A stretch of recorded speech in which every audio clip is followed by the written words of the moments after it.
Hello and welcome back to the When You're Podcast, the podcast for when you're doing anything. Today we're talking about when you're back at it again. So it's been a little over a week since the start of the new year, and you're back on a roll. You're back on what you want to do. You're back doing the things that matter, or back in your job and your daily routine. And I just kind of feel like, now that we're back at it again, let's talk about like what does that really mean? Now that we're back on our hard working, back on our working towards something, or working for something, or working for the next day, or some people are working for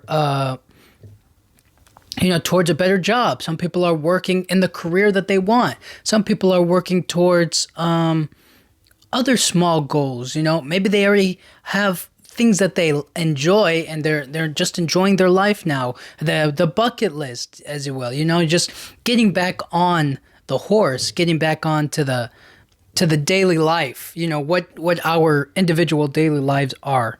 So I think to start it off, it's just like, I think a lot of people, they get into a routine, and getting into a routine is probably an amazing thing. It's just that it feels like there's a lack of spontaneity in it. It feels like there's a lot missing when you get into a routine. But routines are very healthy. Routines keep you on track. They lay out all of the things that you want to achieve, and then you hit every single one of those marks. And in between, spontaneous things happen. Things in our everyday daily lives happen. So I mean, you can't always predict the unexpected, but like, if you feel like just breaking out of your routine or doing something different, I feel like that's where it kind of like holds you down a bit. It's like, wait, I've stuck to this routine. I've gotten comfortable in this routine. I'm like in this rut where I keep on doing the same old, same old. I'm not really doing anything new or adventurous, or like, and that's a part of yourself that you want to explore. That's a part of yourself that you need, that you crave, right? You need a little bit of adventure. You need a little bit of exploration. You need a part of you that's like, I want to go out there and experience more. I want to go out there and take in more of life. And sometimes a routine holds you down, but a routine gets you balanced. A routine helps you figure yourself out. A routine, again, it just sets you up for success, for the things that you want, So getting into a routine is, well, you can start with a lot of things, but last year, I bought like a bunch of calendars, and I wrote in Sharpies on all of them. I was like, these are all the things I'm going to do, and these are all the things that I want to do. There was one thing in particular that I wrote on all of my calendars, and I was for sure I was going to do, and I didn't do it, even though I did two other amazing things. Well, three, but the third one didn't really count until like the end of the year, I guess. But there were a lot of things that I did. One of the main ones was just keeping consistent with this podcast. I wrote in my calendar every day. I was like, okay, I'm going to record on these days, then I'm going to edit on this day, and then I post on these days, and I got to make an Instagram post. I got to post it on my Snapchat. I got to post it on my Twitter. I got to do this. I got to do that. Right? It was all floating around that idea, that concept, that feeling of like, this is the routine and this is the schedule that I'm sticking to. I can't veer away from the schedule. I can't make it something else. It has to stay that way. And I'm glad I did that. And they also set up daily goals for me. So on that particular day, I record. The next day, I record. The other day, I edit. Then it's post. It's just back to back to back. And then we wait until the cycle returns. Those are the way that it works, And those daily goals set me up for success. They let me know that, oh, snap, instead of just recording and editing it like I usually sometimes do, is recording it and then editing it and then throwing it in there on like for the next day. It's easy. Takes a lot of stress off the mind to be like, I'll just record it, and then I'll edit them, and then I'll get them ready for the next day. Like, it's simple as that, right?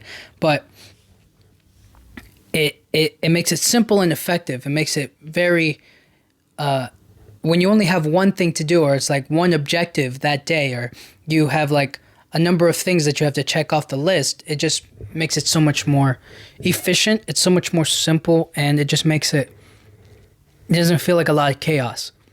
Instead of making it like, okay, I have to rush to work now, right? Instead, you make it, okay, I have to wake up at this time, and then after I wake up at that time, I have to do this thing, do this thing, do this thing, right? Those simple steps, those little things that get you to work. But I feel like everybody does that. Everybody preps, everybody plans. And again, it just creates a healthy, a good balance overall. A routine helps you to identify the things in your life that you can improve upon, especially with time management, when you do certain things, how you do certain things, right? So if you feel like you're not getting, like, let's say your goal is to eat healthier, right?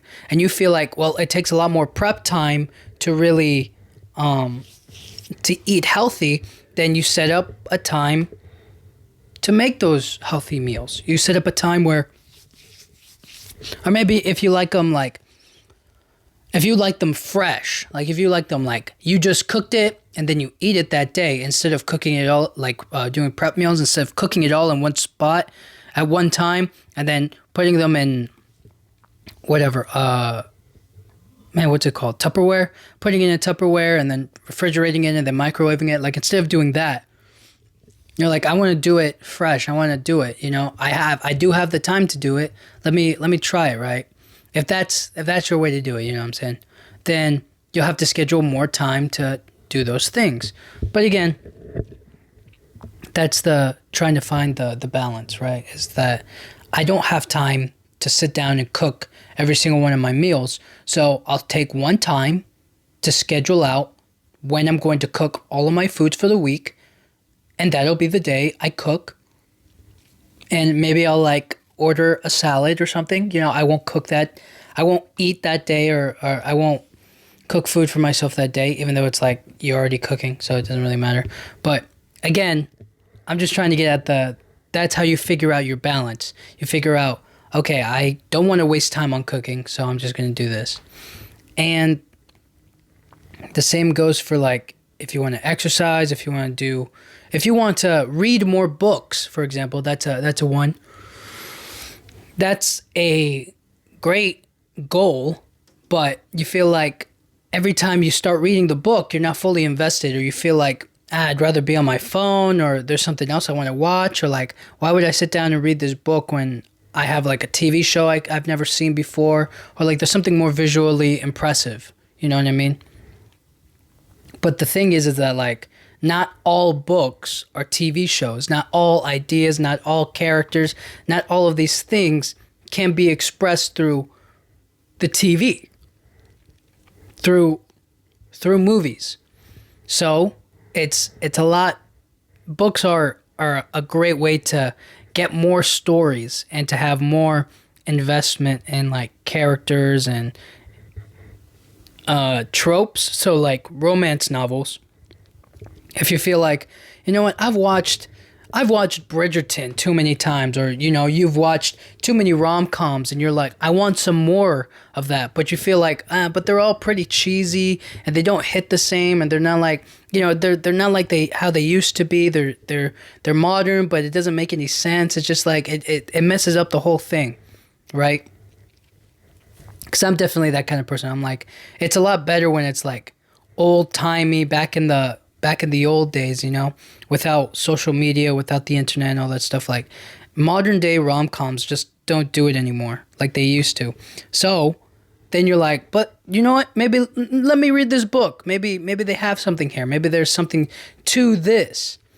And that's why I think the romance novels are such in high popular demand, is because you still want that romance, that love, but you can't get it through the TV or through the screen in all places. And if you do, sometimes it's just like botched.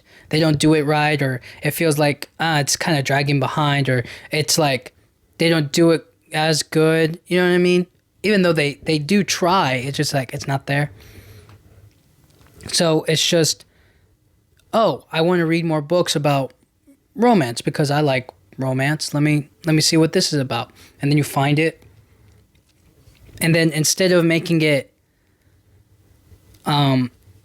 instead of maybe making it about like chapter to chapter, or not that that's not a bad way to look at it, but sometimes certain chapters go on too long or things kind of happen. So I always kind of think to myself, okay, I shouldn't do it chapter to chapter, or the chapters are like a benchmark to where like, oh, this is where I can close it or this is where I should leave it. But I try to do it based on time. So I remember back in like middle school, we would have designated reading time. So it wasn't like we also read them chapter to chapter, or we would get like through certain chapters.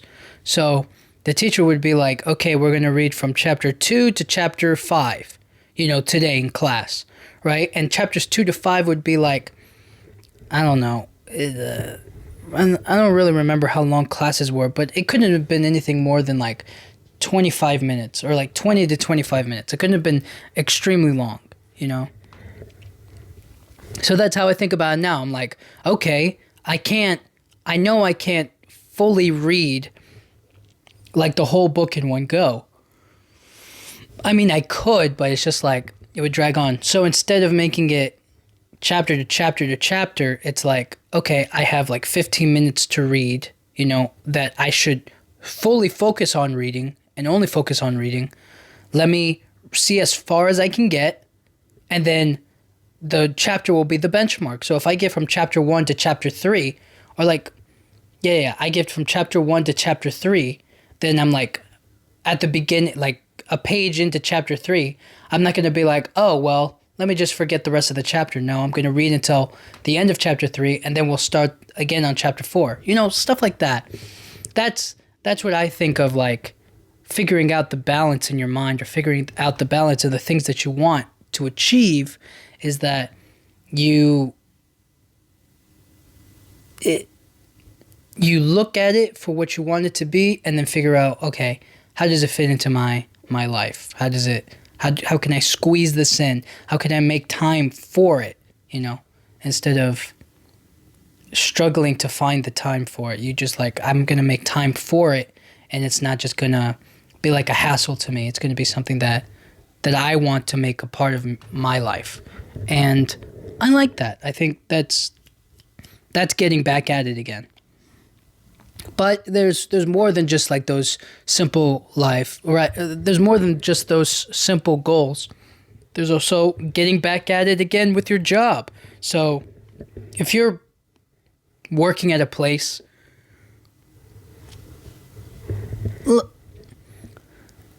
when you're working, sometimes people are working just to get the check, and then they can actually pursue the things that they want to do.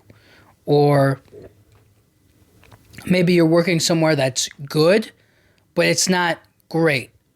You know what I'm saying? Like, you're working somewhere and you make good money, right? You could really make a career doing this. Like, this could be your career, so to speak.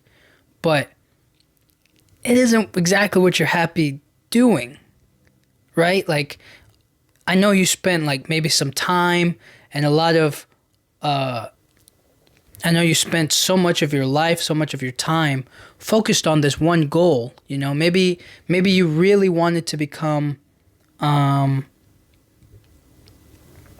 just for just to like a lame, I mean not lame.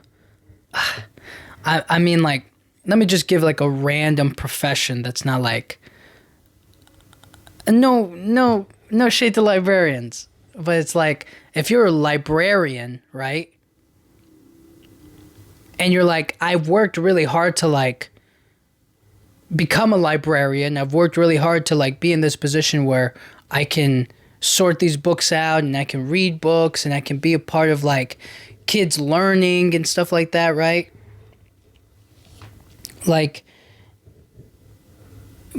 but you don't feel happy. You don't feel fulfilled. You don't feel like you're doing something that you would be really passionate about, right? So as a librarian, it's cool, it's a great job, but I bet you there's probably somebody else out there who's a lot more like, I want to be a librarian. I love to be around books. I love reading. I like the quiet. I like being around like helping kids learn.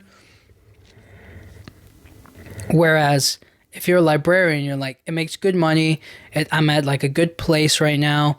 I can do the things that I want to do and still like make it out, kind of buy the things I want to buy and be whatever I want to be outside of it.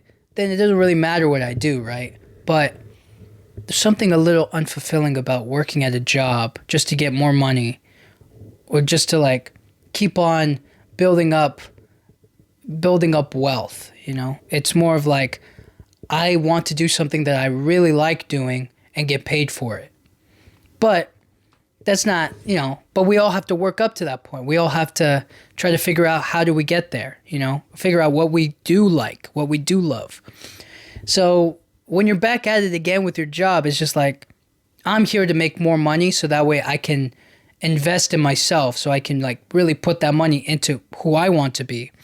Or maybe you just got that dream job. Maybe you just got a new job. It's at that dream place. Like you just got that dream job at Google. You just got that dream job. You're starting today, Congrats. Happy for you. Now you're back at a new job, but you're back, in a job that you really like. You're back at it again, doing something that you're passionate about, something that matters to you. That's cool. And you know what? And with a new job comes more responsibilities, a new way of living. And you know what? Sometimes people just go to work to show up and get out. And there's nothing wrong with that. I feel like as long as you go in there, you do good work, and then you leave, like, it doesn't have to be complicated. It doesn't have to be like this amazing thing. As long as you understand that you're choosing that, and not only are you choosing that kind of lifestyle, you have to accept that, like, if you don't do anything else, if you don't put yourself into something you're passionate about, then you're kind of letting yourself down here, okay? So it's like you're in this cycle of like, I'm just gonna get my money, I'm just gonna show up, do this job or whatever, and then leave. That's cool, you know what I mean? As long as you're doing a good job, right? As long as you keep that job, as long as you stay in the business, right? You're helping people out, but like, it's not fulfilling, is all I'm trying to say. And you deserve something fulfilling. You deserve something that's worthy of your time, of your effort, of your intellect. You need something. We crave something like that. Something that makes us feel good and productive. And it doesn't feel like, it doesn't feel like you're forced to be there. You're there because this is how I can make what I love into my own, That's just how I see it. But when you're back at it again in your job, show up, do your thing, and then figure it out from there, You got it. And there's also, there's more to life than just like working, right? So it's also your social life, maintaining your friendships, going out and adventuring and making new friends, meeting new people, and even, dating other people, even getting out of a relationship and then trying to find a new partner to be with, or somebody else that you really like, or somebody else who you feel like is what you want. You know what I'm saying? Like, the social aspect is really complicated nowadays because it feels like we really poke holes into the weird dance that we do with each other, which is like, oh, I'm not going to be my full self with you. Not because I don't want to be, but because if I'm my full self with you, you might find me weird, or you might not reciprocate the energy. You know what I'm saying? You might not give back to me what I give to you, and because of that, I choose to like keep it at face value, or like keep it nice and friendly acquaintances, not friends. You know what I'm saying? So you try to keep that boundary of like, oh, you don't really know who I am, but you know that I'm friendly, you know that I'm nice, you know all these little things. But you maybe don't know, about my family, who I'm dating, what I'm doing, what I've been through, what I kind of worked through, where I did all these other things, right? Like, those are the boundaries we place on ourselves. Those are the things that we're kind of poking holes and seeing that, like, oh, we're not being our real selves, or we're not like fully exploring people or figuring out people because we're shy. We don't want to, we feel like we'll be judged for being who we really are, saying the things that we really feel. Which is valid. I feel that all the time. I'm like, I'm just going to keep it at face, I'm just going to keep it nice and friendly and very, very cool, but I'm not going to really really talk. I'm not going to really, be like that. You know what I'm saying? Which is why it becomes difficult as we get older to like make friends or really bond with people, because we're afraid to step out of our shells. And for good reason. There's a lot of people who will judge us. There's a lot of people who will treat us differently when they know about things in our life. But that's why you have to kind of figure out, okay, yes, we used to like tap dance around like the things that we said and the things that we feel, and we weren't really friends then, but then this moment happened, and then we both had a good laugh together, and then that sparked a conversation between us, and we started to really get to know each other. We started to be friends. We started to, like one another, and so on and so forth, right? So, those little things matter when trying to figure out, get back into a social life. And then there's also hobbies, right? And those are the things that I'm talking about, other passions outside of like maybe your job. But one thing in particular is that like these hobbies aren't directed towards making money. So sometimes we feel the need to make our hobbies into careers. And I don't always feel like that has to be the case, right? You could be super into photography and not want to be a wedding photographer, a full-time photographer, like none of that stuff, right? Even though that'd be cool, makes you a couple bucks here and there, but like it's not something that you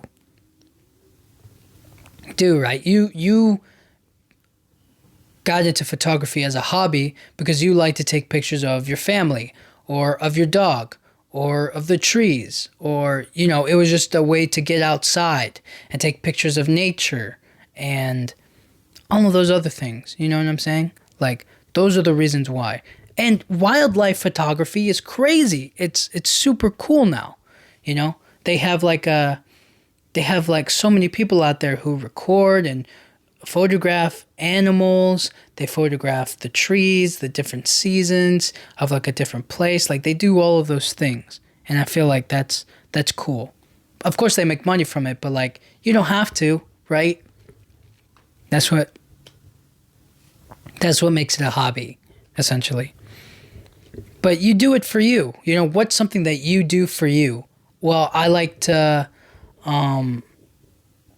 somebody goes like, well, what do you like to do? And you could be like, well, I like to draw. I like to draw,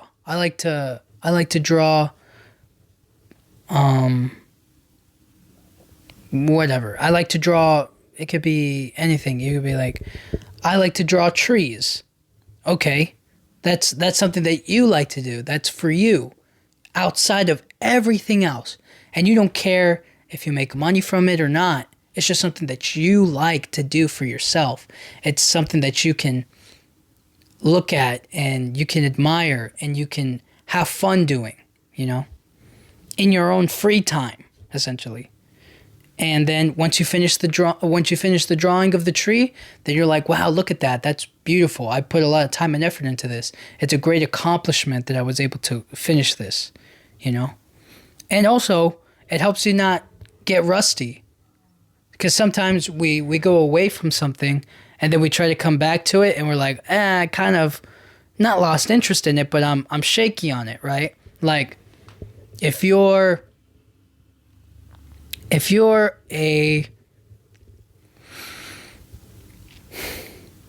you like going go-karting or something. You know what I'm saying? And then you take some time off and you're like, I can't go to the tracks anymore. I can't go-kart like I used to. You know what I mean? I can't revisit the same spot over and over and over again. So I got to take some time off. I got to get back to my job. I got to work. I got to focus on other things. So I can't make time for that hobby anymore now. So then you get rusty, right? You forget the little things, the little tricks about going around the cart and driving and passing up the other racers, right? Then you come back to it and you're like, oh man, I'm rusty at it. It'll take me a little time to catch up or to get back on it. So sometimes our hobbies, right, or something that we like to do for ourselves, it keeps us engaged in something that we can constantly do over and over and over again, so we don't get rusty at it. So as if you keep your tree drawing alive on like a once a week or once a month, then you're going to be like, okay, I still got it. I can still draw the tree right. I can still figure this out. I can still do this properly. You know what I'm saying? So it works that way. It fulfills you. It gives you a sense of accomplishment, and it interacts with your brain. It makes you feel like you're doing something productive. It makes you feel like you're doing something, you're engaging with it, essentially.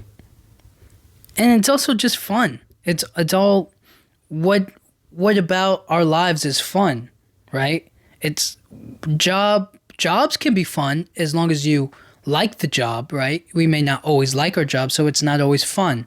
But we can find fun in it. We can find joy in, like if you work at Amazon, you probably like putting the tape on the boxes or like making I remember they made a big deal about this guy making like all of these pizza boxes, right? Like, and he just kept on folding the boxes like perfectly, folding the boxes perfectly, folding the boxes perfectly, all in like one go. I'm sure that's fun, for a little bit. Like if that's like a full-time career, then it's like, all right, like it it's cool, but not like forever. But again, we're back at fun, right? Finding fun, making good experience, having options, right? We have so many options for fun. We have, entertainment's the biggest one, right? Movies, games, cards, video games, obviously. There's so many things to choose from that can add fun to our lives, right? There are like events and whatnot.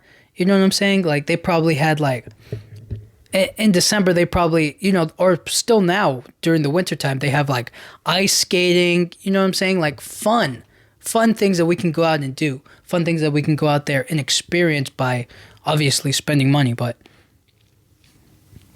help us get good experiences. Maybe you take your friends to go karting, or you take them to go ice skating, or you take them to do this or do that.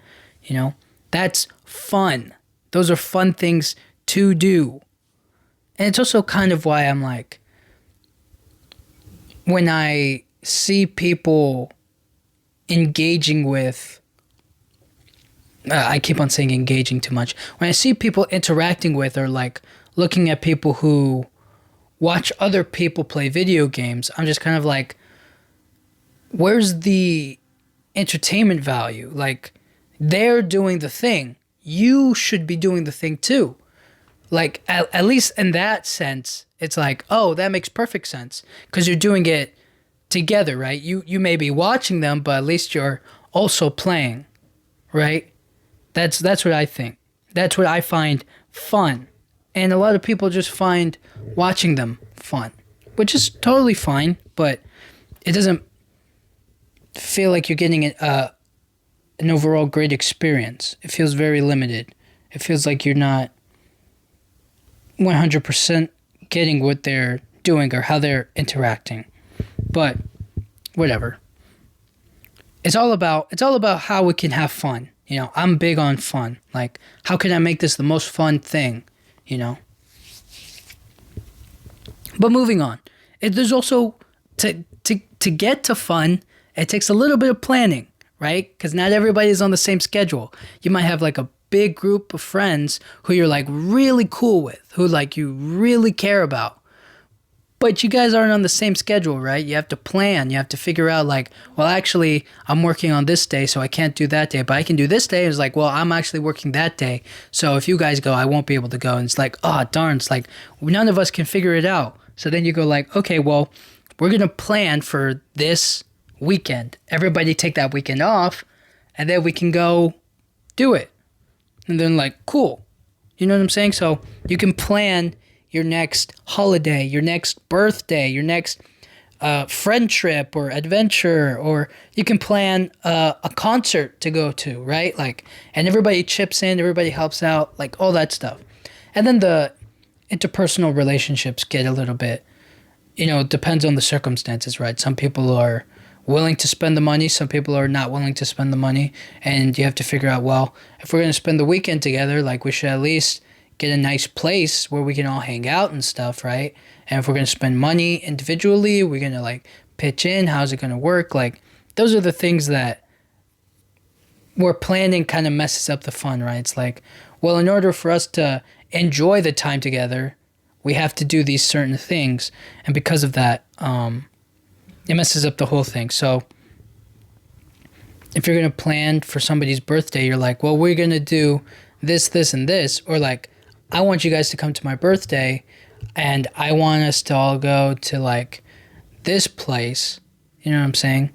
Then, or you're planning a surprise party. I don't know. But all I'm trying to get at is like the planning helps everybody know or to figure out like, hey, this is what we're doing. Let's all try it. Let's all see what we can do and make it possible. Right? That's cool. And it's also helps you to communicate a lot better and also helps you maintain your friendships. All right? So the planning aspect helps out a lot. But when you're back at it again, it doesn't mean everything has to stay like the exact same. There's the opportunity of the new. The opportunity of the new is what's coming up. What's going to happen this year. So what happened last year that's going to happen this year? Well, there's going to be new memes. There's going to be new movies. There's going to be new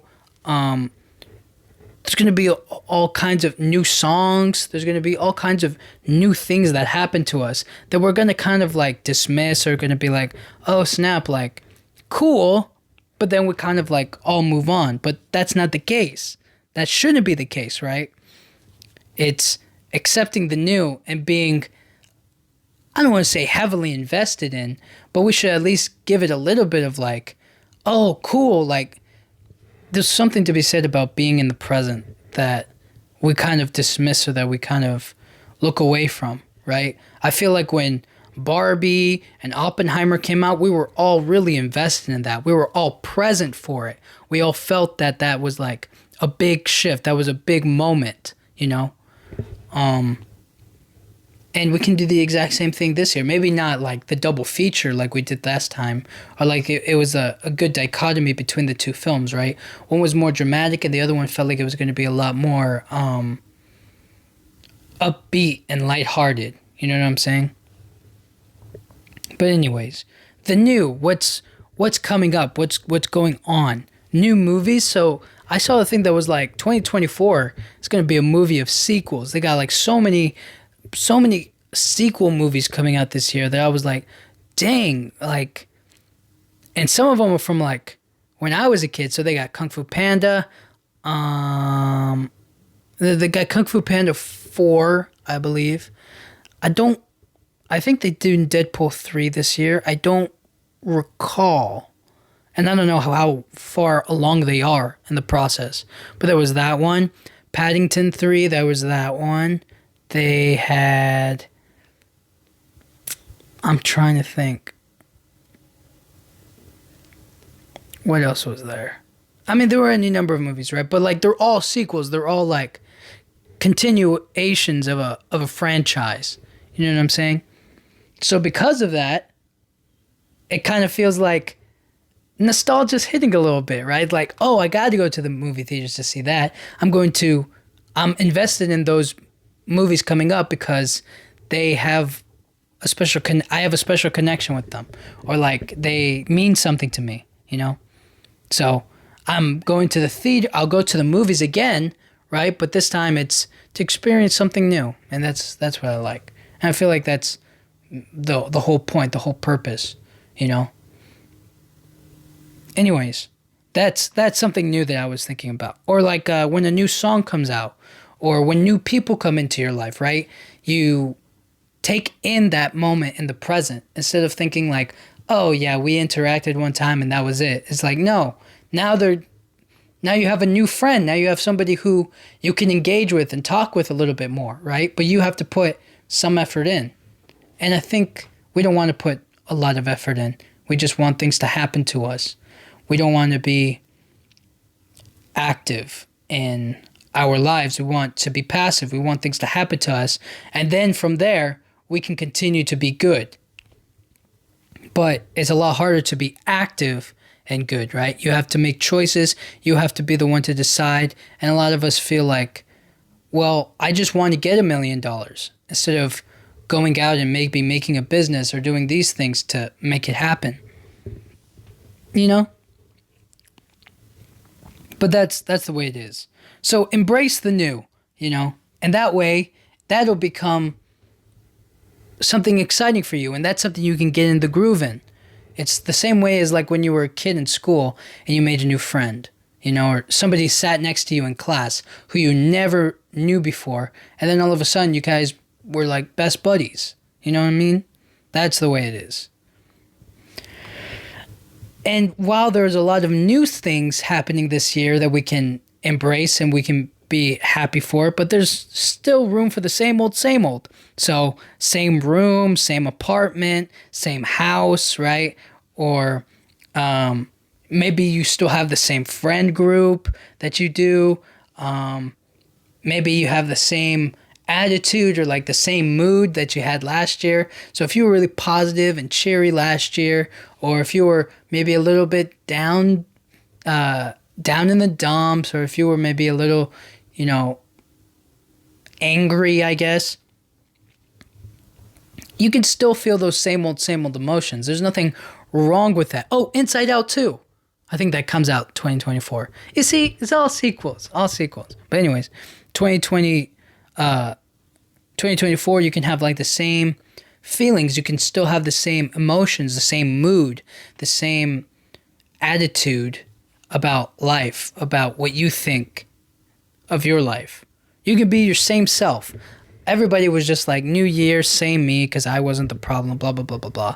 Which makes sense, you know, fine. But that's sticking to the same old, you know. You're not new, right? You're not embracing all that's completely changed or all that's really new. You're just kind of like sticking to your same old routine. You're sticking to the same old friends. You're sticking to all of these same old lifestyle changes, but you're not and that's not a bad thing, but I'm just trying to say, like, you're not fully, you know what it is that like the change becomes smaller and smaller and smaller the more we find success, in a sense. So like if you only made $5,000 a year, and then all of a sudden like you worked really, really hard, and then eventually you make like $100 million, right? That's a big jump. That's a huge jump, right? But then now that you're accustomed to this lifestyle, now that you're making $100 million a year now, right?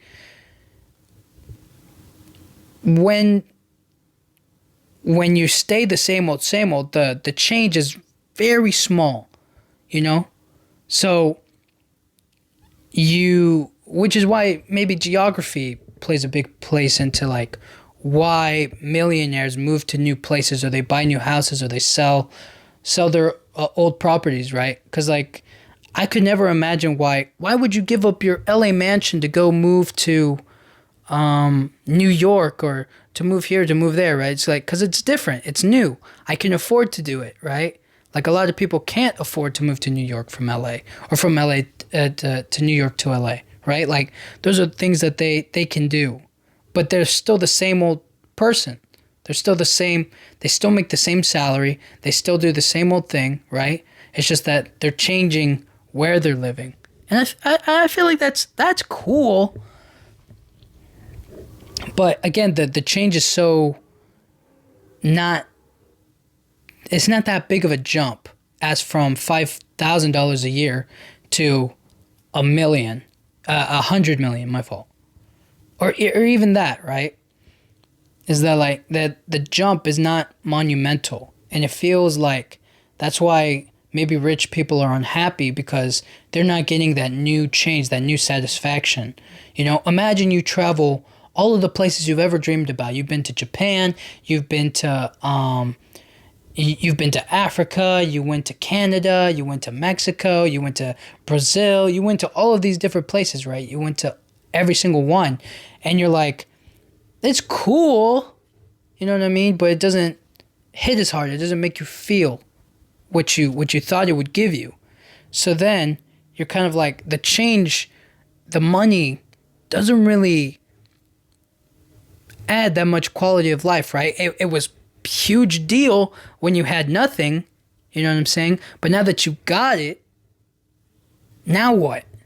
I can buy 10 TVs. But now I have to watch all of them. I can't watch all of them. It's just, a flex. It's just a cool thing that I can do.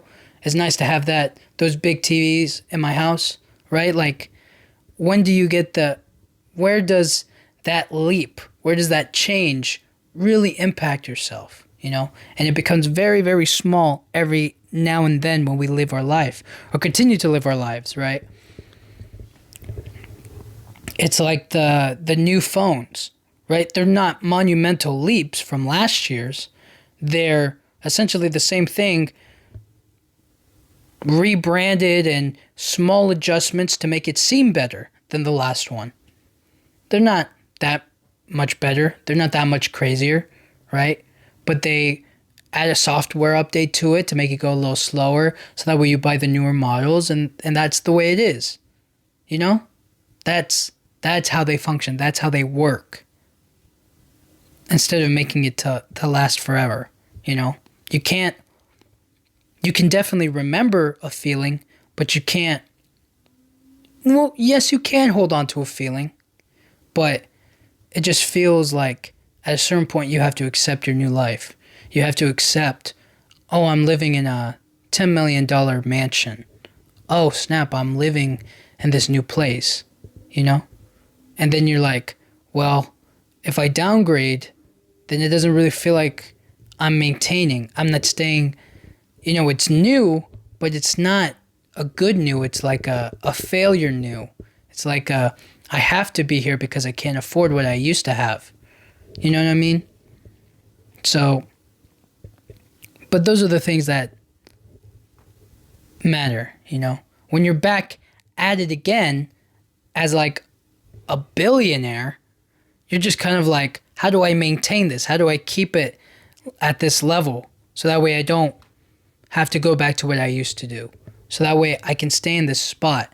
But if I stay in this spot, the changes and the leaps and the levels I can ascend to are very small. I'm already at the top.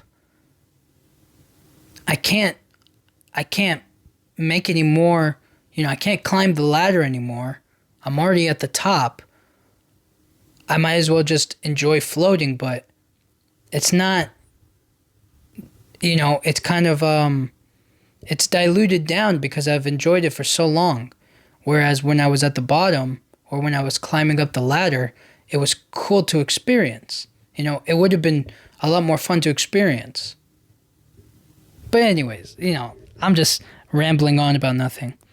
But those are the things that we can look forward to this year. So when you're back at it again, you can get into a routine by setting up calendars and daily goals and trying to find a balance in your life. You can get work at your job and try to build up more money to do the things that you want to do. You can maintain your social life, make new friends, do what you want to do. Keep up with your hobbies, things that you like to do just for you. Have fun. Have fun with your life. Little things, they don't have to be these huge, big, expensive stuff. It can be the small things that are fun for you. You can plan with friends, with family, where you're going to go, what you want to do together. Let's spend more time together. Let's go on a trip here, or let's do this, or let's do that. Embracing the new this year, right? We're not stuck in the past anymore. We're not focusing on, Barbie is already out. That movie is already released. We can't expect a re-release, right? But we can expect the next movie to come out, or the next song, the next album, the next big thing is going to come out soon. Or we can stay the same old, right? And we can try to hold on to what we love, hold on to the things that matter to us, That matters. That's what it's all about. Holding on to what we love, things that make us feel good. Holding on to our friends, our family, pets, loved ones, everybody, How can I keep them here? How can I keep them with me forever? So yeah, thank you guys so much for listening. I'll talk to you guys all next time. Thank you.